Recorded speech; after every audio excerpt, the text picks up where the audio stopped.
This is an NBC News special report. Here's Tom Yamas. And good day. We are coming on the air with breaking news out of Toronto. Toronto Pearson Airport confirming that a Delta Airlines flight from Minneapolis-St. Paul had a serious incident during its attempted landing in Toronto. The airport issuing a ground stop for all flights there, and it's because of what you see right here. Early images showing the aircraft completely upside down. But the airport authority reporting, and this is incredible, that, quote, all passengers and crew are accounted for. I want to get straight to Tom Costello, our NBC News aviation correspondent. Tom, when you see that picture and you hear from the airport, and again, things are fluid at this hour, that everyone survived, it's quite incredible. What do we know right now? We can clearly see all that snow on the ground. This is a regional jet. As you may recall, it was a regional jet involved in the incident in Washington a couple of weeks ago. This was a CRJ, a 900, and that means it can carry somewhere between 75 and 80 passengers inbound from Minneapolis into Toronto. Weather at the time, 18 degrees and blowing snow. Apparently, as it came down and landed on the runway, something went wrong, and somehow this plane ended up upside down. Literally, you're looking at the bottom of the plane there. There's an incredible image right there as the plane is upside down. Toronto Pearson Airport firefighters on the scene very quickly and hosing it down. The amazing portion of this, as you mentioned, the airport is tweeting that all passengers and all crew accounted for. And the question is going to be, what happened? Was it in the landing? Was it in, did they hit ice as they were landing and unable to control the plane? There are a lot of unanswered questions right now, but more than anything, I think everybody is grateful, Tom, that nobody has been killed, according to the airport. The Association of Flight Attendants has just tweeted that the union representing flight attendants is responding to an incident in Toronto with Delta Endeavour Flight 4819. That's the regional carrier for Delta. Crews are working this flight. We're working the flight, rather, and there are no fatalities, according to the union. We have had a series of aviation incidents of late, Tom, as you well know. The one here in Washington. We also had a terrible medevac plane crash in northeast Philadelphia with 7 dead there. We had 10 people killed in a crash just off the coast of Nome, Alaska. And now we have this incident. But thankfully, at the moment, no fatalities reported. And, Tom, we just got some new information. NBC News has confirmed that 8 people are injured. We know that one of those 8 is in critical condition right now. You mentioned a key piece of information there. This is Flight 4819. I think that's what you said. This was a CRJ 900. Tom, the airport also tweeting that in the last week, they've gotten about 20 inches of snow, more than they received in all of November, December, and January combined. You can see those piles of snow there. Talk to me about the rescue effort there, because we saw those fire trucks out there shooting what looks like a fire suppressant on top of these planes, but we're talking about freezing conditions out there.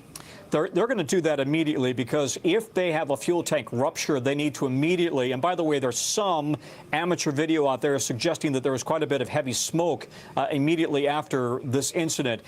Fire crews are going to be at the end or at the point of where that crash has occurred. I think the rule is they've got to be there within, I want to say it's 90 seconds, but I'm not positive.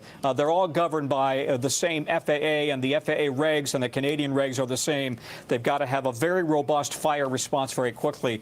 But that's amazing. You've got everybody out and some injuries, but no fatalities. It is, as we mentioned, this is operated by Endeavour. And as you know, most of the airlines have a kind of a sub-carrier, if you will, that handles the regional flights. So that appears to be what that is. Then a regional flight for Delta Airlines, Minneapolis to Toronto in pretty rough landing conditions, insofar as the snow on the ground. Anyway, Tom. Tom, stand by for us. I want to get right to our NBC News aviation analyst, John Cox. John, the 2 big questions here. First, how do you think this plane flipped over, right? And the second question, after you answer that, walk our viewers through what the protocol is to get all of the passengers out safely, along with the crew and the pilots, because we saw that video of people coming out from an upside-down airplane there at Toronto Pearson. Well, there's a couple of things here. If you look at this video, you'll see that the right wing, a significant portion of the right wing is missing. And that indicates that's what allowed the airplane to get upside down or inverted. So that's going to be one thing the investigators look at. You can also see that the exits are open. So once this airplane came to rest, and it was going relatively slowly, when all of this occurred because it's still in one piece. So that once it came to rest, it let the flight attendants get those exits open and get the people out. And as far as the weather conditions, it was quite gusty. So this would have been a challenging environment for any of the airplanes landing at Toronto.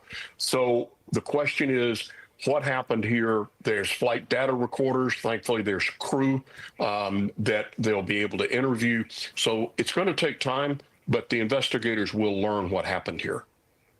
And as a pilot, as somebody who knows these aircraft pretty well, when you're coming in on a runway that's like that looks a bit slick, there is snow everywhere. What are some of the things you're looking out for so an incident like this doesn't happen? Well, the big thing is controlling the airspeed. You want to be at the proper airspeed, and as soon as the airplane touches down, you want to do everything you can to get it slowed and stopped. With this much gusty winds, it's pretty well down the runway. So the airplane's going to touch down at a lower speed, ground speed, because it's going into a headwind. And at that point, once it's on the ground, you get the engines in reverse, you get the spoilers up on the wing to transfer weight to the brakes, and you get it stopped. These are challenging conditions, but conditions that professional pilots deal with. We have a statement that's just come into NBC News from the FAA. I want to read this for our viewers. It says Delta Airlines Flight 4819, operated by Endeavour Air, crashed while landing at Toronto Pearson around 2:45 p.m. local. There were 80 people on board. The CRJ 900 departed Minneapolis-St. Paul International. The Transportation Safety Board of Canada will be in charge of the investigation and will provide any updates. I want to go back to Tom Costello. Tom, I'm sure you've covered incidents like this where, both flight attendants and the pilots are trained to get passengers out safely. You got to think it stands to reason that there might have been some passengers that were still buckled in as this thing turned over, possibly, and then trying to get all those passengers out safely. Yeah. Well, I would hope so. In that, I hope that everybody was wearing their seatbelts. That may have prevented catastrophic injuries or even fatalities. The regional paramedic service that responded is reporting, as you mentioned, 8 people injured, 1 critical, taken to area hospitals there in the Toronto area. And, planes are designed that you are supposed to be able to get everybody out of the plane within 90 seconds of a crash or of a serious incident.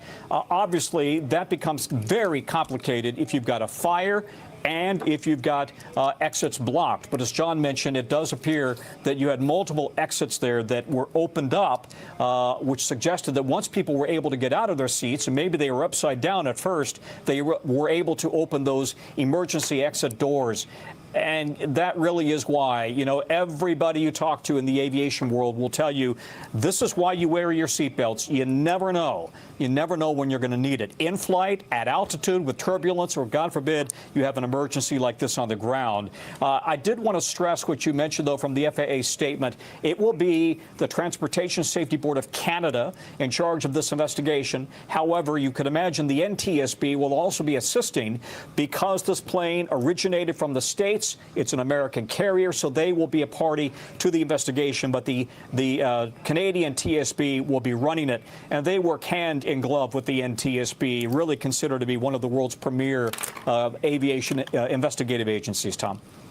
I do want to ask you a little bit more about that because this happened obviously in Toronto. We know this is Toronto's largest airport, just over Lake Ontario from Buffalo. What more can you tell our viewers about this airport and maybe some of the regulations, the guidelines, and their safety standards there in Canada?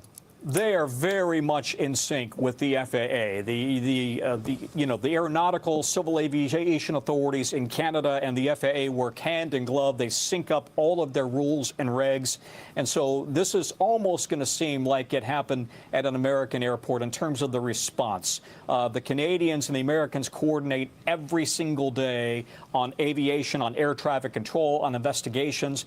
Their transportation safety boards cooperate on a regular basis, not just, of course, for a commercial aviation incident, but also if you've got a private plane, for example, that went down flying from one country to another. So there is a very, very close cooperation.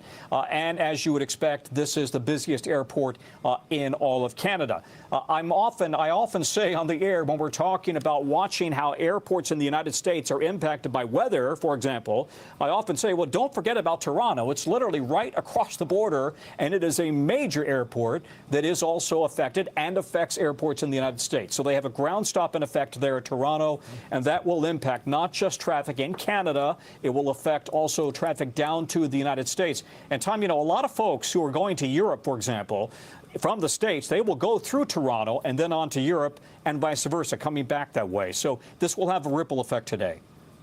Tom, stand by for us. If you're just watching right now, we are covering the breaking news out of Toronto. There has been a plane accident, as you can see on your screen here, a Delta Airlines plane, flight 4819. It's a CRJ 900, has flipped over. There were 80 passengers, pilot and crew on board. Toronto Pearson Airport saying they have all been accounted for. We understand that at least 8 people are injured, 1 in critical condition.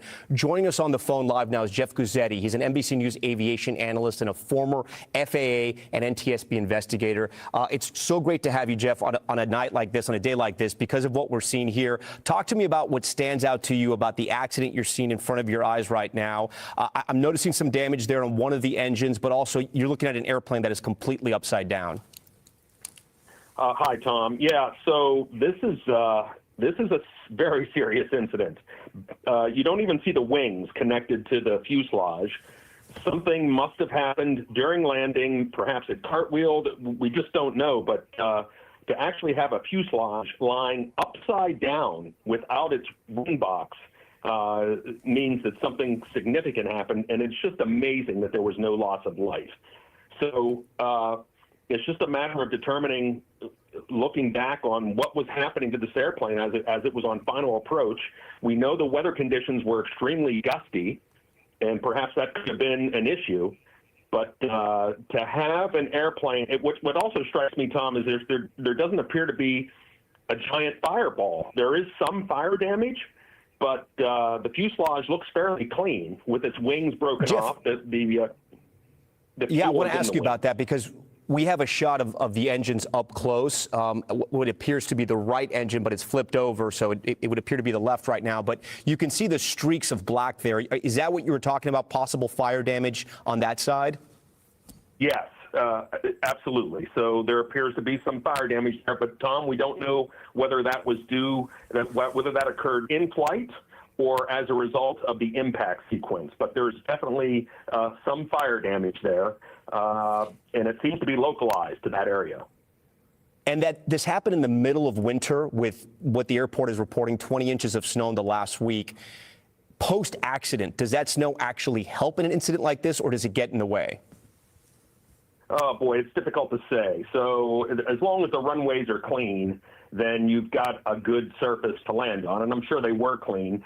It just depends on how much snowpack or snowbanks the height could have been as the airplane careened off of the runway.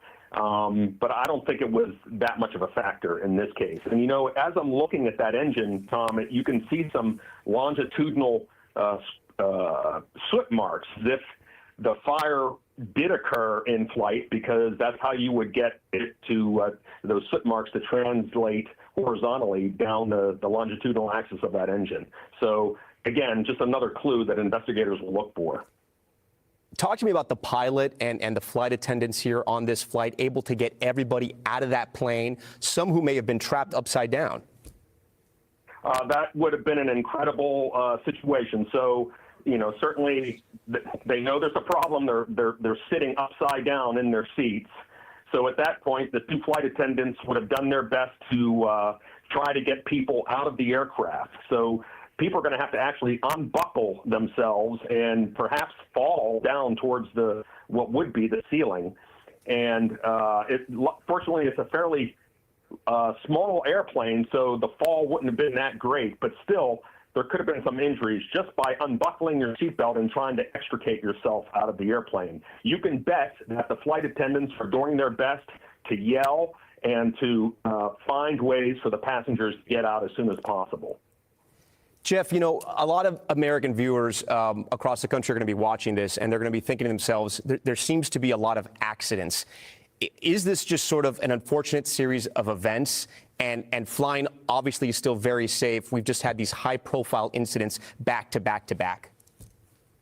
Well, I must tell you, I mean, this accident, I can see why the public would be very concerned. I still believe that commercial aviation is extremely safe, but it is extremely unusual to have these commercial accidents. And we're not talking about, private airplanes. We're talking about scheduled commercial airliners, like what happened in Washington, D.C., like what happened in Nome, Alaska, like what happened here. And that's very unusual. We haven't seen this spate of commercial accidents in quite a while. And it's just going to make people even more sensitized to flying. But I still think it's safe. But obviously, there needs to be some attention to be put on this. Jeff, stand by for us. I want to get back to Tom Costello. We are getting some new information now. We are being told there have been 9 people injured. 1 child was transported, and 1 person had to be airlifted to a trauma center. Tom, I want to go back to you. Have we heard from the airline? Are there any more statements coming out from the airport about what's happened here in Toronto? Yeah, the airport has only tweeted out the following, that in fact they did have a plane crash there involving the Delta flight coming in from Minneapolis, and making the point that everybody has been accounted for, passengers as well as crew members. And then we heard from the union representing the flight attendants that they are responding to Toronto to assist their members who were working that flight. This is Minneapolis into Toronto, kind of a regular hourly flight, if you will, that goes back and forth from the United States right into Toronto on a regular basis. I did want to, underscore, to pick up on the conversation you were just having, though, in terms of the recent string of aviation incidents, Tom. This is going to yet again raise the concern about FAA staffing, air traffic control staffing. Now, this is a Canadian air traffic control tower, and this is under Canadian authority once it crosses the border. And yet, as you know, there has been this talk about maybe staff cuts at the FAA as a part of President Trump's effort to trim down the federal workforce. And yet, as you also know, the FAA has been complaining for years that they are understaffed in critical job positions, especially air traffic control. I was having a conversation with somebody today about whether air traffic control in America is being affected by the staff cuts. So far, not to their knowledge, and yet other positions related to maintaining critical equipment appear to have been cut. So this is going to feed into all of these recent incidents, and the safety of the total air traffic system is going to be very much a part of the conversation as we go forward, at least on this side of the country, of the border, I should say. Let me just underscore again, this is a Delta regional flight, and as a result, you were talking about maybe 75 to 85 or so passengers on board, part of that normal routine. By the way, the RJ, the regional jet, this is a Bombardier, so it is made in Canada. And these jets have a history of being a very robust plane, able to handle colder conditions. The workhorse of those regional airlines and those air fleets. We got some ATC audio of when this accident occurred around 2:18 Eastern. Let's listen in. This airplane just crashed at 23. 7105, full up, go around. That's basically all we have right now, essentially the moment when they realized that airplane had crashed. Tom, one of the things these major airports like Toronto Pearson have is their own fire departments, and they can react and get to these planes within seconds, as we see 2 of those vehicles from Toronto Fire right there over that Bombardier that has been flipped over. Yeah, absolutely. And that is a requirement, according to the International Air Transport Association, IATA, which is essentially the global airline and airport regulator. If you're going to be accepting and sending commercial flights into the air or coming into your airport, you've got to have professional fighters and updated equipment on site and able to get down to the runway. And I forgot the exact number, but I want to say it's either 90 seconds or 3 minutes, and sorry for not knowing that off the top of my head. But the bottom line is they have to have a very fast response time. Doesn't matter if you're in Canada or the United States. I'm now told, 3-minute response time in order to get to the crash site from wherever that fire station is on site. And that is going to be all over the country, all over Canada. It's the same response time, Tom. Tom, we appreciate that. If you're just watching right now, we have been following this breaking news out of Toronto. A Delta Jet 4819 flipping over. All 80 passengers and crew said to be accounted for. 9 are injured. That concludes this NBC News special report. We're going to have much more ahead on our streaming network, NBC News Now, online at NBCnews.com, and a full wrap-up tonight on Nightly News. I'm Tom Llamas. We thank you for watching.